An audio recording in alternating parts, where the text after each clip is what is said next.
In January of 2026, Taryn Smith became the third ever American woman to row solo across the Atlantic Ocean. It was a harrowing journey. For 46 days, Taryn was at the mercy of the sun, the wind, and the churn of the water. We had huge waves, and so a wave would crash over the boat, get on me, I'd have salt water all over my body, which is massively uncomfortable because as it starts to dry, you're left with salts, and it's almost greasy and sticky. It just doesn't feel good. And I just started bawling, and I said, I can't do this for 7 more days. I cannot make it through. But when you're out at sea, there's no other option.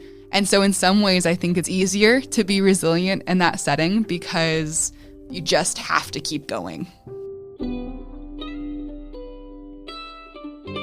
The craziest thing about Taryn's wild idea is that before she decided to make this crossing, she had no rowing experience at all.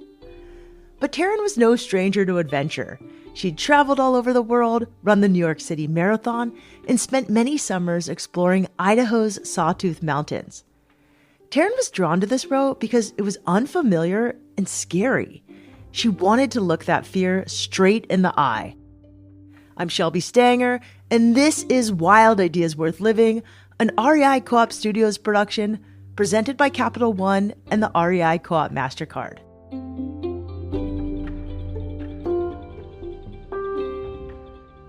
Taryn Smith, welcome to Wild Ideas Worth Living. Thank you so much for having me. You grew up in Omaha, Nebraska, is that correct? That's correct. So did you grow up outdoorsy? Did you compete in sports? Did you do any rowing before? I had done no rowing before, but I am a lifelong athlete. So I did figure skating and ballet. I tried just about every sport and then became a runner in high school. And when I was little, my grandparents lived at the lake, and so I spent summers going out to the lake and sailing with my grandfather. So that's definitely where my love of boats comes from. So awesome. I'm still confused, though. How do you go from, ice skating and ballet to, I get sailing, but rowing a boat in the middle of the ocean when you're from Nebraska is a really wild idea. So where were you in life when you just thought of this idea? So in 2020, I was in college and I went on a yurt trip over winter break to the Sawtooth Mountains in Idaho. And I just fell in love with the mountains. I thought it was the most beautiful place ever. And my friend's dad said they have jobs there in the summer. You should apply. And I did. And so I went out to Stanley, Idaho for a summer, and I thought it would just be a seasonal job. I thought I'd be there for 1 year. But it turned into the adventure of a lifetime in my career. And so I got to be in Idaho for half of the year working at this little lake lodge. And the other half I got to travel and work remotely. And so in those off seasons, I just kept upping the stakes of my adventures. So I went and did a ski season in Chamonix, France, because I wanted to learn how to backcountry ski. I went to every continent in a year. I did Patagonia and the New York Marathon. And I just ran out of things that scared me. And I read this article in Vogue about a team of women that rowed the Pacific back in 2022. Lat 35, they rowed from San Francisco to Hawaii. And I thought ocean rowing just sounds like the most amazing adventure. And I read about this row. What really intrigued me was the self-reliance that you have to have. I'd also just become a yoga instructor. And so there was part of me that wanted to really meditate on impermanence and joy and being comfortable in an uncomfortable situation. And the ocean row really fit the bill. Okay, that's amazing. Fun fact, we had those ladies on the podcast. How old were you when you read this Vogue article? 22. Okay, take me to 22-year-old Taryn reading this Vogue article. Yeah. So I read the Vogue article. At the time, I was in Idaho. It was the summer. And I was managing the little general store. And I had this moment of pretty intense jealousy, actually. My assumption was that anyone who would row across an ocean would have been an Olympic athlete or a college rower. But then I learned more about the sport, and I realized a lot of people take on this kind of journey with no rowing background. And so I leapt in. Initially, I tried to join a team. There were lots of groups of 3 women that wanted to row the Pacific, and they were looking for a 4th. And so I do all of these interviews with all of these teams, but no one chose me for their team. And so I thought, I don't want to be picked for this. I want to do this because it's something I chose to do. So I decided to do the Atlantic instead and do it by myself. Once she made the decision to go, Taryn began researching and learning as much as she could about long-distance rowing. Ultimately, she decided to register for an event called the World's Toughest Row. Taryn would be racing 42 other boats across the Atlantic Ocean, from the Canary Islands to Antigua. The event provided her with a safety team that would track her position and help her with navigation. Taryn wasn't worried about actually winning the race. Her goal was just to make it across. What is step one? Like, how do you even get these boats? Because these boats, they're not cheap. Like, to get a rowboat that has, I'm guessing, desalination, navigation, won't flip over, it needs to be stable enough so you don't die. Like, these are not cheap vessels. Yes, my first step was putting a deposit down on an ocean rowing boat. The one I used was built by a company called Rannoch, and they have all of the things you just said. They're self-righting, so they're bottom heavy. If they were to capsize out at sea, it would self-right, and then I would stay with it because I was always harnessed on, and it had desalinator and all of the tech you need to survive at sea. So how much is a boat like this? About $80,000. Yeah, that's a lot for a 22-year-old working at a general store. How did you fundraise for this? At the end of the day, what brought the journey to life was my friends and family. They were the ones that pitched in and sponsored the row and wanted to put their name on the boat. And I think that was what made it so successful for me, because it was such a community grassroots effort from the very beginning.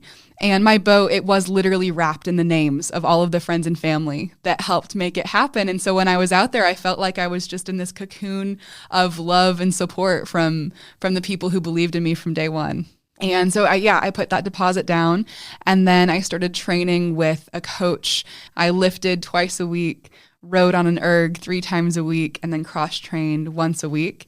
And in the spring of 2024, I went to England and I took a course on sea safety and navigation. And then I went and I spent about 6 weeks just rowing on the south coast of England just to get a technique, to get some better form. And then the following year, 2025, I went and lived on my boat for the month of April and then for a month in the summer, and got really, really comfortable being on my vessel. Taryn's boat was 24 feet long and 5 feet wide. It was designed for 2 people, so it had 2 cabins, one at each end. Between the 2 cabins was a sliding seat where she would sit and row, and a little bit of room to walk around on deck. For her sea training, Taryn had to learn how to steer her boat in all sorts of conditions. She figured out how to navigate with a Garmin chart plotter and use a para-anchor, which is a big parachute that you can throw overboard to hold your position in a storm or headwind. In addition to everything she needed to learn about ocean rowing, Taryn also had to prepare physically. She focused on building lower body strength, and by the end of her training, she was logging 5-hour sessions on the rowing machine. Finally, after 3 years of training and preparation, Taryn shipped her boat from England to La Gomera in the Canary Islands. In December 2025, she started rowing. Okay, so what was day one like? So throughout training, I was really prepared to be miserable at sea. I thought it was going to be a slog throughout the entire journey. But what caught me off guard was how happy I was that first day. I woke up on my boat the first morning and we had the most beautiful sunrise. It was orange and then this really bright blue water. A shark swam near my boat and I felt so alive and so free, and everything was working as it should. And I realized, oh my gosh, I'm actually going to be able to pull this off. It's actually happening. I was having the time of my life. Take me through a typical day, like sun up to sundown. What happens? I would wake up a couple hours before sunrise, and that varied. And I would row. Then I would have a little bit of breakfast. So normally that was a granola bar or some crackers and fruit snacks. And then I would row some more until noon. And every day at noon, I would take a fix of where I was at. So I'd write down my longitude and my latitude in a little captain's log and make any notes of things that had happened to me or the boat in the last 24 hours. Then I would do some systems checks just to make sure everything was working. I would check the auto helm, which helped me steer, make sure that that wasn't overheating. And then I would grab my satellite phone and I would bring that and clip it on deck and wait for a call from land. And so every other day, the safety team from the World's Toughest Row would call me just to make sure that I was okay and the boat was okay. Then I rode through the afternoon, and around 4 or 5, I would normally make a video summarizing what had happened in the day. And in the evenings, I would send that to my mom. I would get on my Starlink. And getting on my Starlink was always the biggest treat or reward while I was out there, because it meant that I got messages and I was doing voice notes with a lot of my friends. And so it was so nice to get to talk to people in that way. And then I would have a dinner at sunset. And after dinner, I would row for maybe 2 or 3 more hours after the sun went down. And then I would go and sleep. And I got a pretty good amount of rest every night. There were some times I couldn't sleep, but for the most part, I did sleep pretty well throughout the journey. What happens to your boat when you're sleeping? So because we are on a route that uses the trade winds, and because we have an auto helm, the boat would drift in the correct direction. And if the boat started to drift off course, then I would get an alarm and I'd wake up and adjust the course. Are you seeing any other boats while you're out at sea? I saw a lot of cargo ships, and every once in a while I saw an ocean rowing boat. That happened maybe 3 times. I didn't see it physically, but I could see it on my chart plotter. It must have been nice to know that you weren't totally out there alone. What other kinds of sea life did you see out there? Birds? Oh my gosh, the sea life was amazing. So one of the highlights was a little bird who started following me day 1 and stuck with me for the entirety of the journey. When I first saw her, she flew over to me, and I immediately named her Jo March, the character from Little Women, because she just had such a free spirit. And in the mornings and the evenings, she would fly laps around my boat. And then she would dive off into the waves and come back and say hi. And there were a couple days about halfway through the journey where she wasn't there, and I thought I had lost her, but then she came back and she was with me up until the last day. And so she really became a friend, and we had a little routine. And dolphins came and swam next to me. The dolphins always knew to come when I really needed friends and when I needed a little pick-me-up. And a whale swam underneath my boat, and it came up and it took a breath just a couple feet away from me. And it was so gentle and kind. And then it swam off, and I saw it splashing off in the distance. And then it came back and swam away again. I saw another whale jump up in the air. It was completely vertical, and then it splashed down into the water. And I saw a marlin a couple times. Those are less fun. They're spooky fish. They weigh about 700 pounds. And what makes them so dangerous for ocean rowers is that they have that long, pointy beak. And every once in a while, they actually will strike an ocean rowing boat and pierce a hole in it. And so I had to bring supplies to repair my boat in case a marlin struck. Oh, wow. What about the night sky? The night sky was fantastic. When the clouds went away and it was a new moon, the stars were just beautiful. There were a couple times I laid out on my deck for hours and just looked at the stars.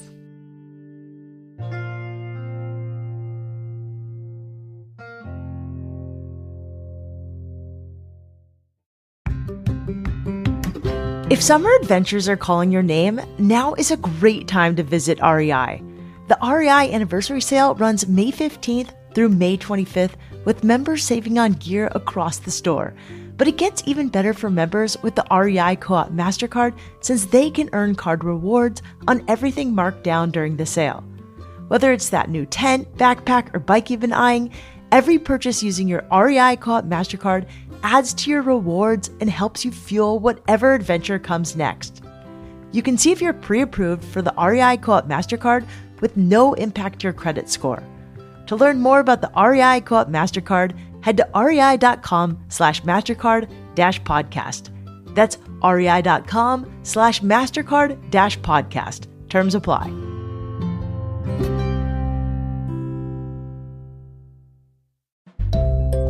My morning routine these days looks like this. A cup or two of coffee with my AeroPress, then out to the ocean to catch some waves before an interview. And as much as I love being in the ocean, what I genuinely look forward to is using my AeroPress again the next day. It's that good. If you've never tried AeroPress coffee, you're in for a treat. It's a French press, a pour over, and espresso machine all in one. It uses a completely unique brew method, which means you get a cup of coffee that's rich, smooth, and genuinely different from anything else. And it's fast. It only takes about 2 minutes to brew your coffee and clean up. Lately, I've been using the AeroPress Go Plus. It's a complete travel coffee system I can take to the beach or out on the trail. Everything packs into a double-wall insulated stainless steel tumbler for storage and travel. It's compact, durable, easy to use, easy to clean, and it makes great coffee no matter where you are. I just unpack it, brew, and pack it back up. To ensure you never have bad coffee wherever you are, visit your local REI or head to rei.com to grab your AeroPress. That's AeroPress. It's time to ditch the drive-thru, toss the French press, and say yes to better mornings fueled by better coffee.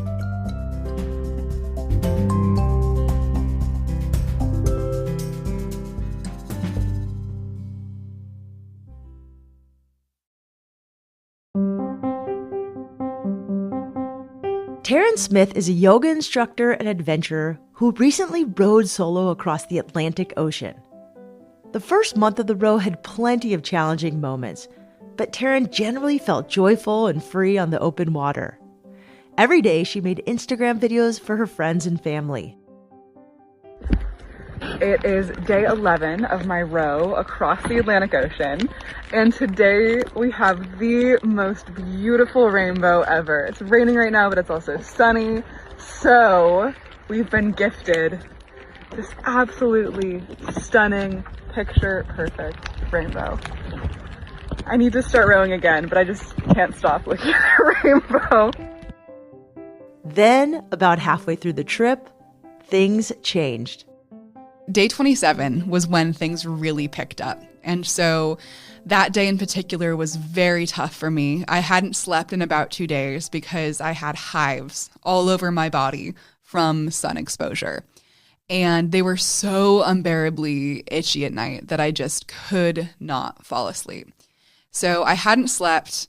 I cried in the morning. I literally said, I want my mom out loud because I was dealing with so much exhaustion. And then the wind picked up and there were huge waves coming from every direction with so much force that they would knock me off of my rowing seat and out of my shoes. And it did not stop raining. It was so much water. And I really struggled on the gray days. I like sunshine. And so when it did rain, that's when I had the hardest time. And that day, a marlin started stalking me. And so for about 3 miles, I saw this marlin and a big wave would pick both of us up. And I'd look up and I would see the marlin floating above me.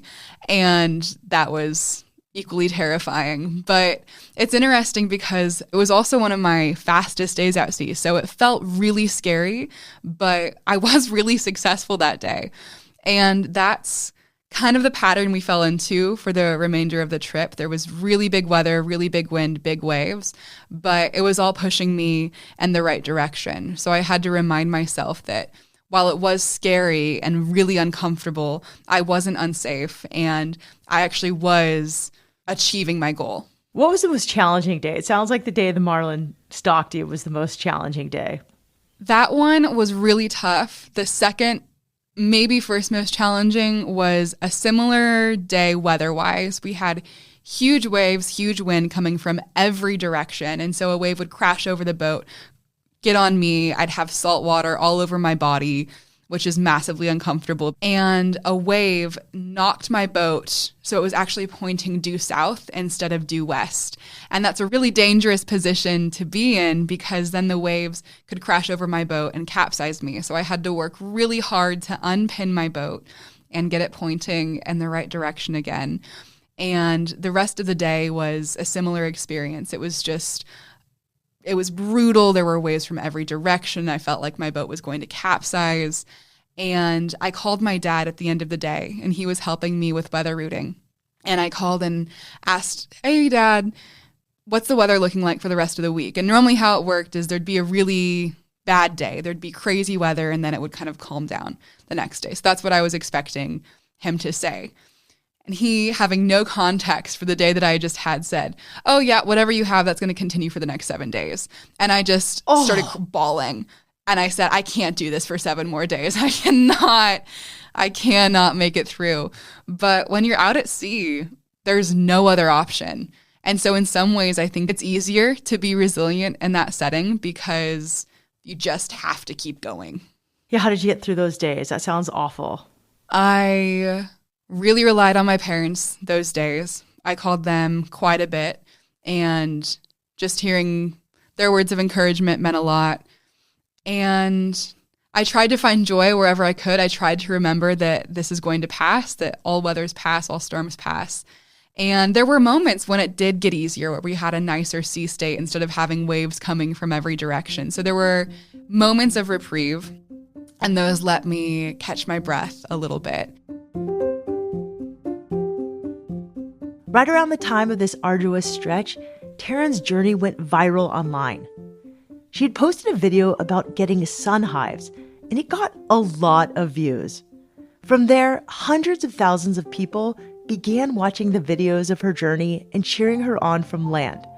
In fact, some of them came to meet her at the finish line in Antigua.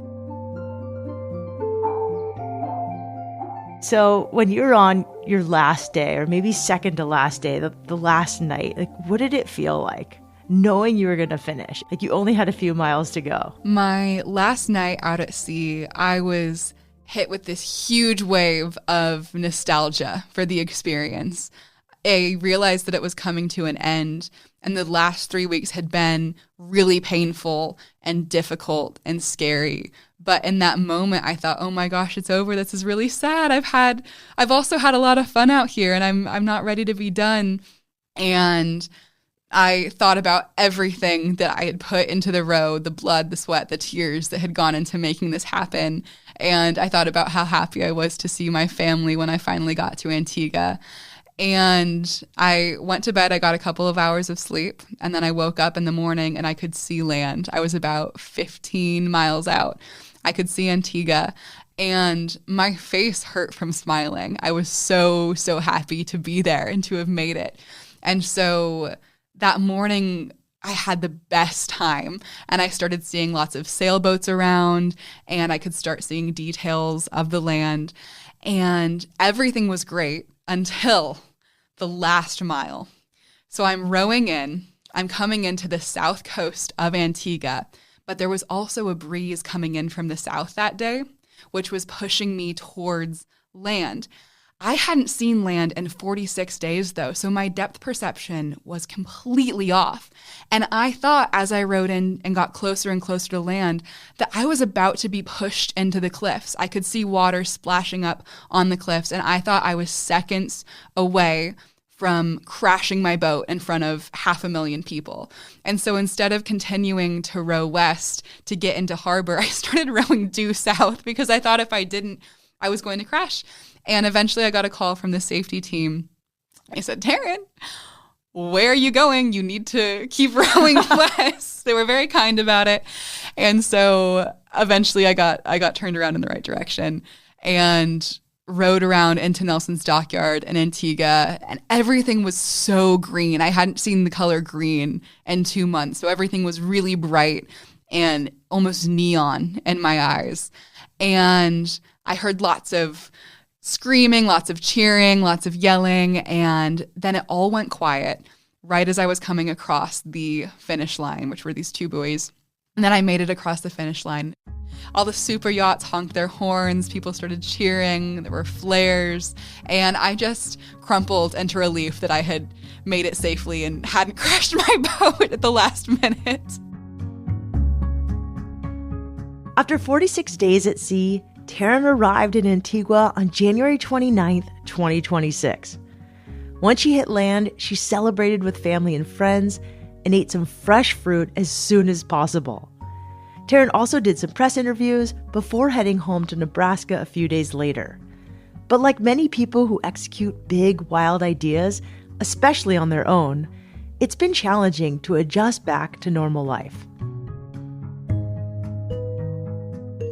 The first month back, I was really irritable and I was very snippy and I didn't know where it was coming from, but I would get very overwhelmed very quickly, especially when people started talking about the row to me. And when I shared stories about it, I felt like I was giving a book report on someone else's life.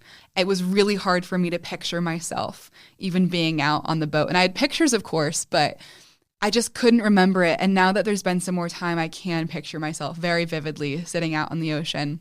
But there were moments that were traumatic. And it's not a complaint. I chose to be out there, and I'm glad that I was able to push myself through that.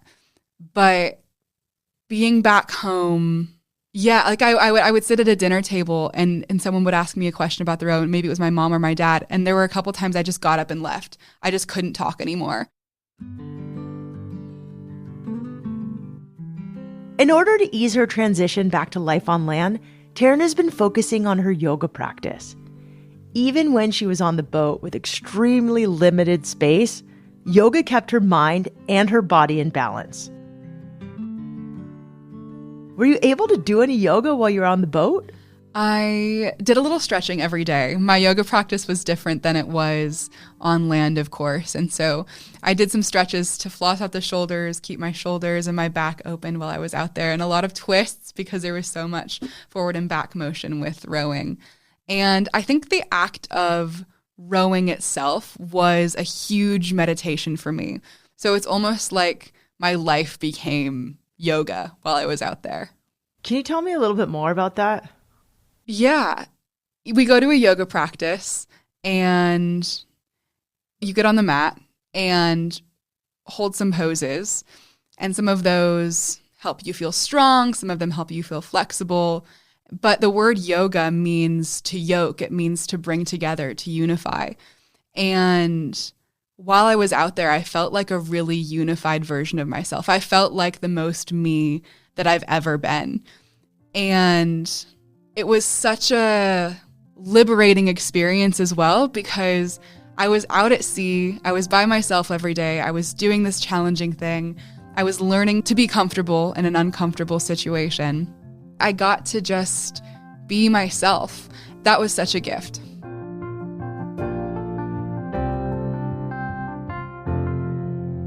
Taryn's Row raised money for Girls on the Run, an organization that builds confidence and empowerment in young women through running and movement.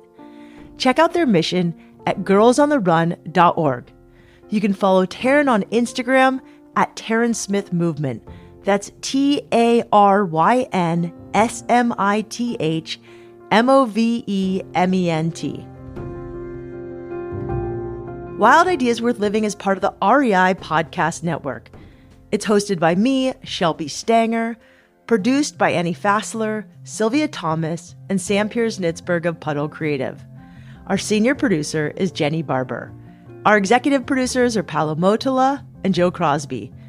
Thank you again to our partner, Capital One and the REI Co-op MasterCard. As always, we love it when you follow the show, take time to rate it, and write a review wherever you listen. And remember, some of the best adventures happen when you follow your wildest ideas.